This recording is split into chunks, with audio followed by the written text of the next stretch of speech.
to a different kind of love story, Dinner for Two.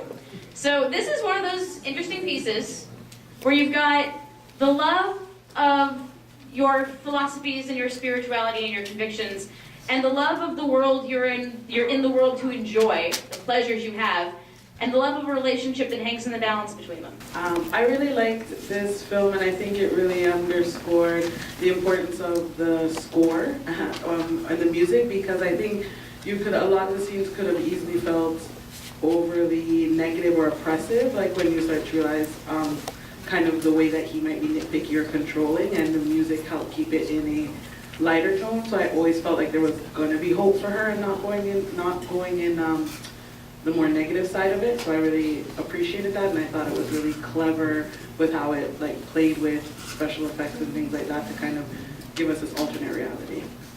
I love that.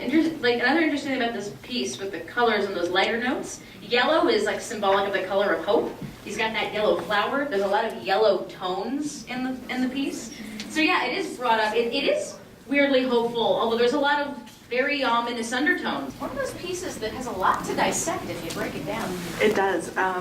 So I thought this film, after the Polish film, was really interesting, only because it had so many close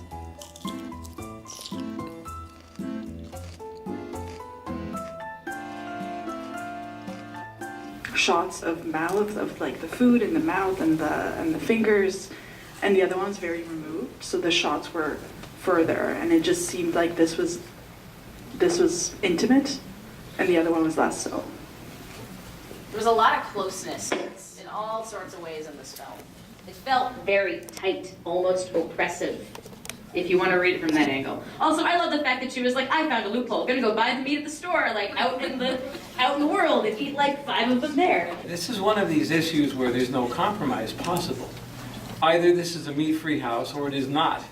And it cannot be halfway between. It seems to me that he has made this decision for her, whether she likes it or not, and that's, he shouldn't have done that. I'm looking at her and I'm thinking of Beyonce saying, I could have another you in a minute. To the curb, boy. I'm moving on. Because she's a very attractive woman and she doesn't need to put up with this crap from this man boy who's making decisions for her on how she should live her life. The things we do for love. And the only thing, when she fell, did she die at the end? She fell and she's on the floor and... I think that was her fantasy. She fantasizes that she can just have a steak and a salad and they're at the big long table and she's dressed up and he's dressed up and it's not a problem. I hope she didn't die at the end. I want her to move on. Please, if you guys interpreted this, please let me know. But when I saw it, I thought that was her fantasy. And then the second one, her fantasy is destroyed because he is a cow eating grass and she's dead. I like the fact that it did retreat to fantasy, because we could see very clearly like what her desire was and how she was trying to suppress it and all that sort of stuff. And I sort of took the end as her not dying. I took it as, because she now realized she could have this outdoor, off the house kind of eat her meat kind of thing, her fantasy died, but she didn't, because she's got her wish now. Yeah, her fantasy changes, but then, her fantasy changes and then she goes out and discovers the meat outside. Yeah, that's it. I mean, the end wasn't the fantasy of her dying. The end was them walking in the market together and some kind of resolve, because she accepted holding hands with the cow. Yeah, it might have been the end of one fantasy and the beginning of a new solution. I think in a very small period of time, obviously it's a short film, so you have to accomplish a lot in a very short period of time. So even if it was done in a very melodramatic way, I liked how it touched upon a lot of, I think, the fears and insecurities that women have in general about having to be a certain way and live up to whatever expectation is presented, whether it's from the guy or it's a cultural expectation or however that is. But to see her disappointment that she couldn't do what she wanted to do, and how her husband realized that that was going to destroy the love that they had, and that he was smart enough to look beyond his own stubbornness and do what he could to make her happy, because that was obviously the most important thing. So I liked how it did a lot of it touched on all those notes in a very melodramatic way and in a short period of time. I just thought it was interesting as far as her breaking out was she didn't actually buy the beef, so she didn't have to acquire the blame, initially. And I thought that part about her, whether we're questioning whether she died or not, was what she thought her punishment might have been.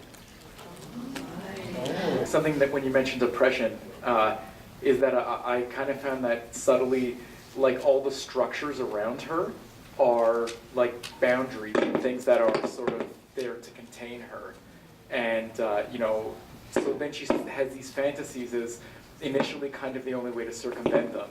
And like along with that, a lot of the iconography in the film is also used as an oppressive or like an oppressing function. And it's these cultural, physical, all these different structures that are not really designed to amplify her or give her freedom.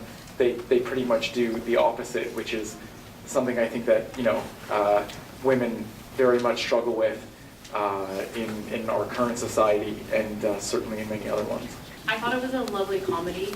I think it was really funny how at the beginning she was praying to the Buddha, and it was really how she put her boyfriend on a pedestal and he became this spiritual kind of entity that she was praying to. There are other people behind you nodding in approval. It was really funny, and obviously it was a really one-sided relationship at the beginning, but it was really sweet how she was able to separate herself, like her ego, from the love that they had, and be able to say, look, I made this vegetarian meal. I'm doing all these things for you, and it didn't really come full circle until he was able to do that for her when he saw her eating the meat and paid for it, and it was acceptance. And the funniest part was in the end when he had that herbivore kind of animal head at the end, and she was kind of taken back how he had accepted her so much, and she looked at him like, I guess I can accept you too. That's just my perception. Yeah, love isn't necessarily always finding the person who's perfect. It's loving them faults and all. I found that the whole idea of the steak, it was just an excuse. The whole thing was really her own uncertainness. She was not assertive in her own wishes. And it's so interesting that she became interested in something that was given by someone else to her. And then she began to feel like, that's sort of like, it's a sexy thing to be able to really wish whatever you want to wish. And also it impacted me when, do you remember when we saw her in her fantasy in a very sort of sophisticated table eating a steak, but quite far from each other? How cold. I mean, like, if she was going to really be able to assert herself, probably she was quite far from it. And I found it very, impact me. I mean, like, it was all right. So the whole story, I sort of follow it to really understand if she was going to really assert herself, to be more assertive. And finally she did, and fortunately he accepted. But it could have been a steak, it could be something else.